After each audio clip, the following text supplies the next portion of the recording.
অনেকে জানতে চেয়েছিলে ভোলা ময়রার মিষ্টির দোকান কোথায়, বৈজ্ঞানিকের বাড়ি কোথায়, দাদা মুর্শিদাবাদ গিয়ে নবাবের বাড়ি দেখাও। আজকে সব কিছু তথ্য এই ভিডিওতে দেবো। এটা দেখা যাচ্ছে ওই ঘাট থেকে রাজবাড়ির সদস্যরা কিন্তু স্নান করতে এই দিঘিতে নামতেন, এবং এই দিঘিতেই না জানি কতবার গোপাল ভাঁড় মহারাজা কৃষ্ণচন্দ্রের সাথে মাছ ধরতেন। মেন দরজা, এই যে ওপরের যে জায়গাগুলো দেখা যাচ্ছে এইখানেই কিন্তু প্রহরীরা পাহারা দিতেন এই রাজবাড়িকে। মন্ত্রীমশাই, পীর সাহেব, এছাড়া বিজ্ঞানী সকলে এই রাস্তা দিয়ে কিন্তু রাজভবনের মধ্যে প্রবেশ করে। গোপাল ভাঁড়ের গল্পে আমরা কিন্তু গ্রামের মধ্যে একটি ছোট্ট মেলা দেখতাম, যে গ্রামে এরকম প্রচুর দোকানপাট বসেছে, খাবার দাবার, সেই সব আমরা গোপাল ভাঁড়ের গল্পে দেখতাম। সেই রকম কিন্তু বাস্তব জীবনেও কিন্তু এই মেলাটা কিন্তু এখানে হয়, বারোদলের মেলা। Welcome back to my channel. স্বাগত জানাচ্ছি তোমাদের গোপাল ভাঁড়ের শহর কৃষ্ণনগর থেকে আরও একটা নতুন ভিডিওতে। আজকের ভিডিওতে আমি তোমাদের অনেক কিছু তথ্য বিশ্লেষণ করব। অনেকে জানতে চেয়েছিলে বাংলাদেশ থেকে স্পেশালি, যে দাদা বৈজ্ঞানিকের বাড়ি কোথায়, ভোলা ময়রার মিষ্টির দোকান কোথায়, দাদা গোপাল ভাঁড়ের এই যে আসল ছবিটা তুমি দেখালে এটা কি আদৌ সত্যিকারের? সব কিছু কিন্তু সত্যি। গোপাল ভাঁড় কিন্তু একটা আসল ক্যারেক্টার ছিলেন, এবং তারই চরিত্র অবলম্বনে এই গল্পটা কিন্তু এখন কার্টুন হিসাবে দেখানো হয়। এখন আমি যেখান থেকে ভিডিওটা শুরু করছি, এটা হচ্ছে সেই দিঘি। যারা গোপাল ভাঁড়ের গল্প খুব ভালোভাবে দেখো এখনো পর্যন্ত, তারা এই দিঘি দেখে কিন্তু একটু হলেও অনুমান করতে পারবে। সামনের যে ঘাটটা দেখা যাচ্ছে, ওই ঘাট থেকে রাজবাড়ির সদস্যরা কিন্তু স্নান করতে এই দিঘিতে নামতেন, এবং এই দিঘিতেই না জানি কতবার গোপাল ভাঁড় মহারাজা কৃষ্ণচন্দ্রের সাথে মাছ ধরতেন রাজার অবসর সময় কাটানোর জন্য। গোপাল ভাঁড় গল্পে কিন্তু গ্রামে যে একটা মেলা বসে সেটাও কিন্তু দেখানো হয়েছে। আজকে আমি যেই টাইমে এসছি, এখন কিন্তু বারোদলের মেলা চলছে মহারাজা কৃষ্ণচন্দ্রের বাড়ির এই সামনের যে মাঠটি, সে মাঠ প্রাঙ্গণের মধ্যে। সেই বারোদলের মেলাটাও আমি ঘুরে তোমাদেরকে দেখাবো, এবং সব কিছু দেখাবো। দেখি রাজবাড়ির ভেতরে এন্ট্রি করতে পারি কিনা, কিংবা যতটা তোমাদের দেখানো যায় সব কিছু তথ্য থাকছে এই ভিডিওতে। চ্যানেলে প্রথম হয়ে থাকলে অবশ্যই কিন্তু চ্যানেলটাকে সাবস্ক্রাইব করে পাশে থাকা বেল আইকনটা প্রেস করে রেখো পরবর্তী ভিডিওগুলোর নোটিফিকেশান পাওয়ার জন্য। আজকের ভিডিওটা শুরু করা যাক, লেটস গো। এই যে রাস্তাটা দিয়ে আমি এখন যাচ্ছি, এটি হচ্ছে একদম রাজবাড়ির পাশের যে সরু গলিটা আছে সেই রাস্তা। আর এই যে দেয়াল, এটা কিন্তু সেই গোপাল ভাঁড়ের গল্পের সেই রাজবাড়ির দেয়াল। আজ থেকে প্রায় 300 থেকে 400 বছর পুরনো এই দেয়াল। বন্ধুরা, এই মুহূর্তে আমি আছি রাজবাড়ির একদম পেছনের দরজার সামনে। আজ থেকে প্রায় 300 থেকে 400 বছর আগে যখন গোপাল ভাঁড় আসতেন, তখন কিন্তু এই রাজবাড়ির ভেতরেই কিন্তু প্রবেশ করতেন। এইখান থেকে রাজবাড়ির ভেতরে তেমন কিছুই দেখানো যায় না। তাই এই বাড়িতে সবসময় কি এমনি ঢোকা যায় না? ঢোকা যায় না, ঢোকা যায় না, তাই না? আপনি এখানে কত বছর ধরে আছেন? ও রাজবাড়িতে ভাড়া আছে? তো ভেতরে এমনি কি রাজবাড়ির সদস্যরা থাকে? আচ্ছা আচ্ছা, তা আমি ও আচ্ছা আচ্ছা, ইনি কিন্তু এই রাজবাড়ির ভেতরেই কিন্তু ভাড়া থাকেন, ভেতরেই ভাড়া থাকেন। আচ্ছা আচ্ছা, ও আচ্ছা আচ্ছা। রাজবাড়ির ভেতরে এখন কি এমনি ঢুকতে দেয়? না না, ঢুকতে দেয় না, তাই না? হ্যাঁ, রাজবাড়ির ভেতরে যারা আছেন তাদের কাছে নতুন কিছু না, বহু বছর ধরে আছেন তিনি। ঠিক আছে, ধন্যবাদ। আচ্ছা আচ্ছা, ওই পাশটা না দেখা হয়নি। দিঘিটা, হ্যাঁ দিঘির পাশ থেকেই এলাম। হ্যাঁ হ্যাঁ হ্যাঁ, আচ্ছা আচ্ছা আচ্ছা, হ্যাঁ ও আচ্ছা আচ্ছা, ঠিক আছে ঠিক আছে, আচ্ছা আচ্ছা ঠিক আছে, ধন্যবাদ। যে দিঘিটা তোমাদের দেখালাম, ওই দিঘিতে রাজবাড়ির সদস্যরা স্নান করতেন, শুধু এমন না, রানীমাও কিন্তু স্নান করতেন, যেটা এখানের মানুষের মুখ থেকেই শোনা গেল। এটিই হচ্ছে বারোদলের মেলা, যেটি গত 1 মাস ধরে এই রাজবাড়ির মাঠ প্রাঙ্গণেই কিন্তু থাকবে। গোপাল ভাঁড়ের গল্পে আমরা কিন্তু গ্রামের মধ্যে একটি ছোট্ট মেলা দেখতাম, যে গ্রামে এরকম প্রচুর দোকানপাট বসেছে, খাবার দাবার, সেই সব আমরা গোপাল ভাঁড়ের গল্পে দেখতাম।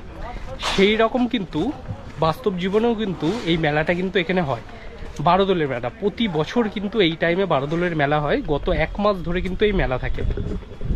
এখন দোকানপাট বন্ধ।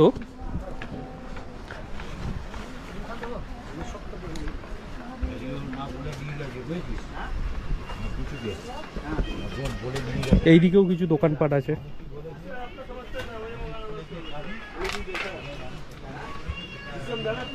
রাজবাড়ির একদম মেন গেটের সামনেই কিন্তু এই মেলা বসে। এই হচ্ছে রাজবাড়ির সদর দরজা। সামনেরই রাস্তা দিয়েই মহারাজা কৃষ্ণচন্দ্রের গাড়ি এই রাজভবনে কিন্তু প্রবেশ করত। এছাড়াও হাসির রাজা গোপাল ভাঁড়, মন্ত্রীমশাই সব কিন্তু এই রাস্তা দিয়ে চলে যেতেন রাজবাড়ির একদম অন্দরমহলে। এই মুহূর্তে আমি বসে আছি রাজবাড়ির একদম মেন গেটের সামনে। এই গেট কিন্তু বন্ধই থাকে, আর এই বারোদোলের মেলার টাইমেই কিন্তু এই রাজবাড়ির ভেতরে কিন্তু প্রবেশ করতে দেয়। কিন্তু এই বছর রাজবাড়ির যে রাজা, কোনো এক প্রজন্মের রাজা মারা গেছেন, সেই কারণে কিন্তু রাজবাড়ির গেট দর্শকদের জন্য বন্ধ, ভেতরে এন্ট্রি করতে দেওয়া হচ্ছে না। ভেবেছিলাম যে আজকে তোমাদের দেখাবো রাজবাড়ির ভেতরে প্রবেশ করে, কিন্তু কিচ্ছু দেখানো যাচ্ছে না। এইখান থেকে রাজবাড়িটা আরও একবার তোমাদের দেখিয়ে দিই। এই হচ্ছে সম্পূর্ণ রাজবাড়ির দেওয়াল, আর এইটি হচ্ছে মেন দরজা। এই যে ওপরের যে জায়গাগুলো দেখা যাচ্ছে, এইখানেই কিন্তু প্রহরীরা পাহারা দিতেন এই রাজবাড়িকে। এবং এই যে ছোট ছোট কামান করে দেওয়া আছে, 300 থেকে 400 বছরের পুরনো সে ঐতিহাসিক গাছ, যা এখনো পর্যন্ত অটুট অবস্থায় আছে। বহু ইতিহাসকে বহন করে রেখেছে এই গাছ। এইখান থেকে যতটা ভেতরে দেখানো যায়, এই হচ্ছে রাজবাড়ির ভেতরের দৃশ্য।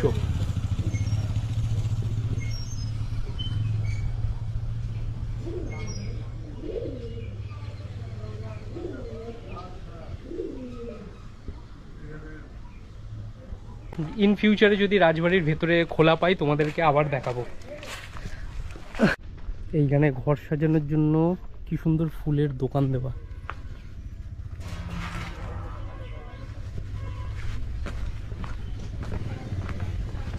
এখন আমি পৌঁছে গেছি রাজবাড়ির ঠিক পেছন দরজার দিকে।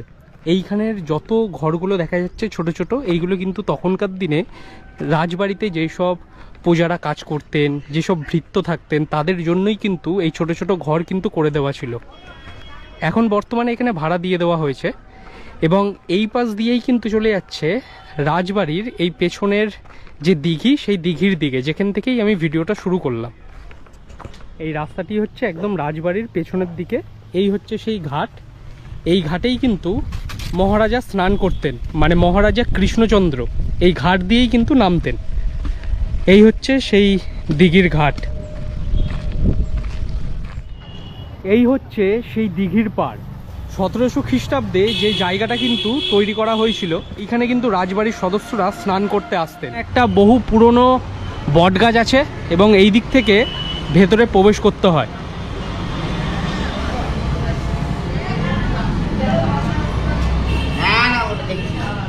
এই হচ্ছে সেই পুরনো দিঘির পাড়, যেইখানে রাজ পরিবারের সদস্যরা স্নান করতে আসতেন।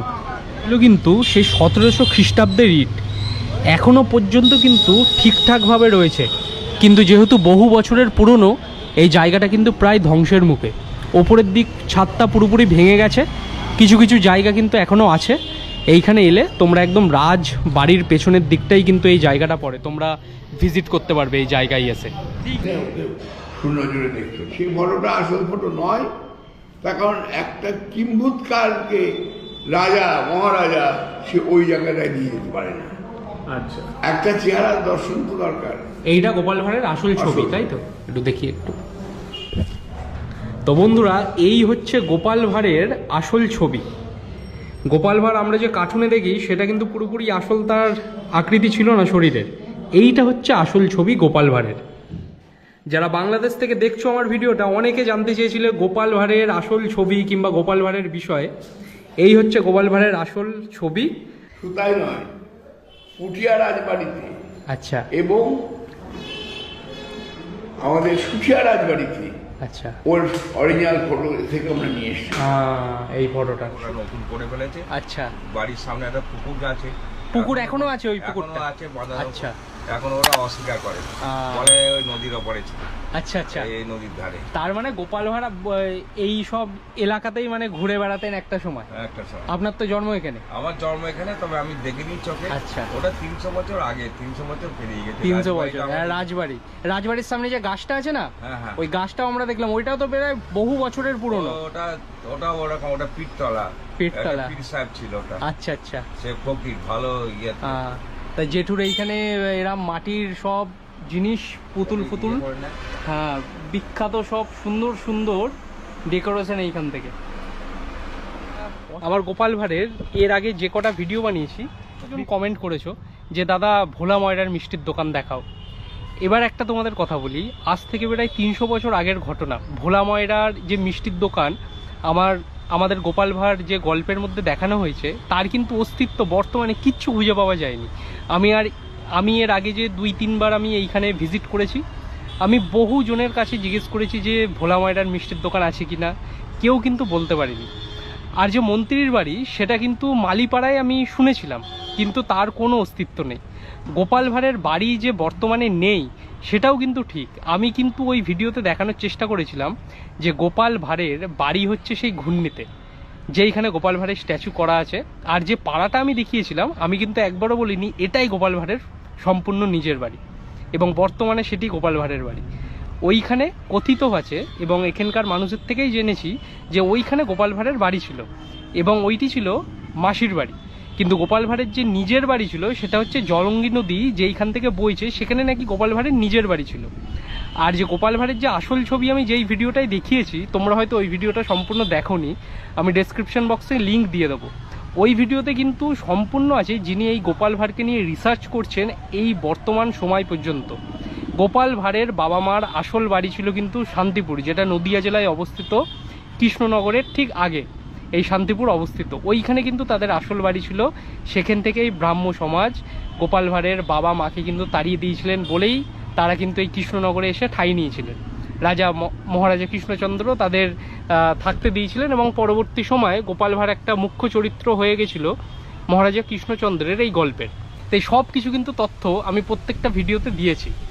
এবার বাকি থাকলো বৈজ্ঞানিকের বাড়ি।